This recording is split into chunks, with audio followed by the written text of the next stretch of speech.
Hello, everybody.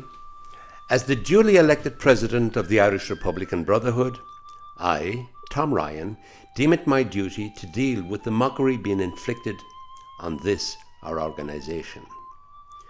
Because of controlled opposition, it is necessary to put the record straight for the protection and preservation of the long-established good name of the Irish Republican Brotherhood. There are presently a bunch of impostors, led by one Billy Maguire, consisting of mischievous goons that were never IRB members who now without any foundation claim to be the IRB organisation. This is the same Billy Maguire who unbelievably claims to have invited Queen Elizabeth to Ireland. When she arrived, he was involved in protests against her. He is consistently inconsistent. IRB legitimacy comes from its Supreme Council and the members, with undisputed continuity going all the way back to the IRB foundation in 1858, and not from any delusional individual or group. The IRB, despite this attempt to discredit the IRB with Billy Maguire's unfounded claims, he's no longer even a member of the Irish Republican Brotherhood, so how can he set up anything on their behalf? Neither does he hold the sovereignty of the Republic, as he claims, or the Irish people, that he also claims to hold with his Masonic-style pseudo-seal-turning ritual. Each Irish man and woman, by the grace of God and their birthright, are sovereign, from whom the Republic derives its sovereignty, which comes from the people, as stated in the 1916 proclamation, an IRB document.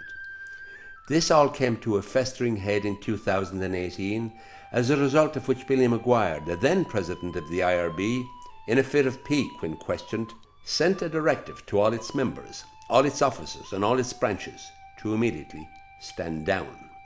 He then posted on his website, billymaguire.com, that he had stood down all of the above mentioned, an astonishing dictatorial demand far exceeding his authority.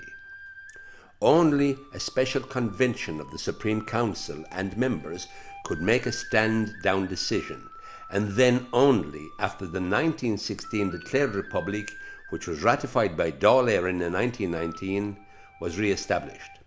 When challenged, Billy Maguire did a U-turn on his stand-down demand, admitting that the members and branches were still functioning. He continued going back and forth between the two opposing positions, depending on whom he was talking to. Was he playing games? Was he being manipulated? Or was he simply confused? Finally, he agreed to clarify his erratic behaviour at a Supreme Council meeting which was held in Broadford, County Limerick. Here he astonished the council members by claiming that none of them were sworn members of the IRB, so then why did he attend? For clarification, John O'Leary and other founding IRB members were never sworn in, as the oath was a choice and was never obligatory. He further refused to agree to a date for the 2018 AGM, which was outside of his authority anyway, saying, "There will be no AGM, I won't allow it, I won't have it." His intemperate outburst was out of order and unprecedented. He continued ranting as he left, saying they should refer to John Robinson, whom he described as his private secretary. IRB presidents don't have and never did have a private secretary. He said Robinson, his shadowy private secretary, and I are now the only remaining IRB members. A two-man IRB is a ridiculous contradiction in terms. Do you think his behaviour is even remotely rational? Was he, as could be construed, acting on behalf of some external agency? His behaviour effectively dismissed him as IRB president and from IRB membership. He later claimed that the AGM, which he had refused to attend, was an unsuccessful coup against him as IRB president. In his non-attendance, he surely played a leading role in this coup. He didn't even turn up to play a cameo role. All the while, Maguire had secretly set up an alternative organisation, giving him complete dictatorial power with a handful of sheepish followers. He calls this new entity the Irish Fenian and Republican Brotherhood. His continued rambling letters to various parties serve to verify this for all to see. Historically, there has never been an organisation of that name which is nothing more than a Billy Maguire construct. He misuses it to convey the idea that it is the historical and legitimate IRB, with him as president for life, of course. He has recently appointed a pseudo-Supreme Council of people with no previous IRB or Republican affiliations. But then his outfit is not, and has nothing to do with the IRB.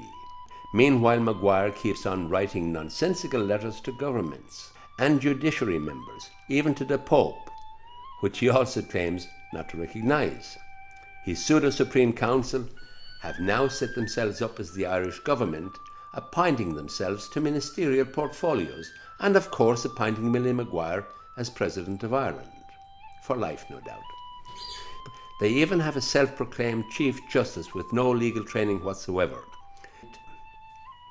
Their self-proclaimed status has inflated their egos to an extraordinary extent. It's like the lunatics running the asylum. It has turned into a circus. Could you even make it up?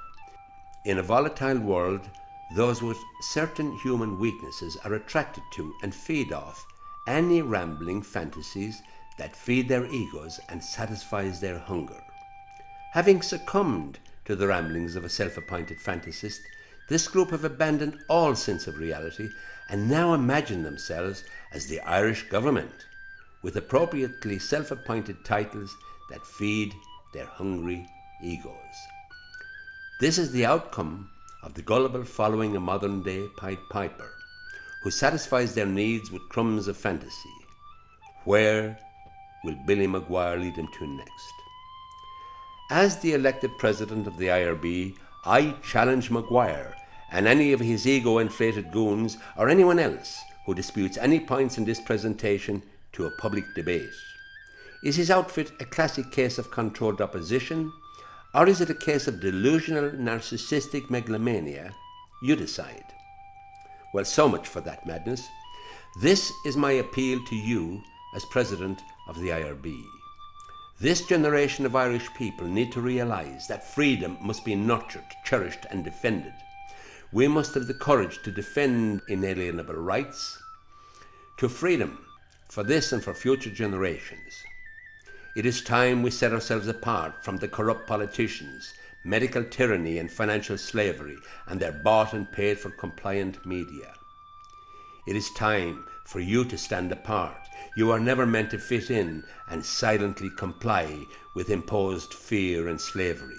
You are born to stand out, to shine out, to be outstanding, and to be a new kind of hero. Be proud, be sovereign, be brave, be a hero. Thank you very much for your attention. This is Tom Ryan, President of the Irish Republican Brotherhood, signing off. Thank you again. Hera Abu.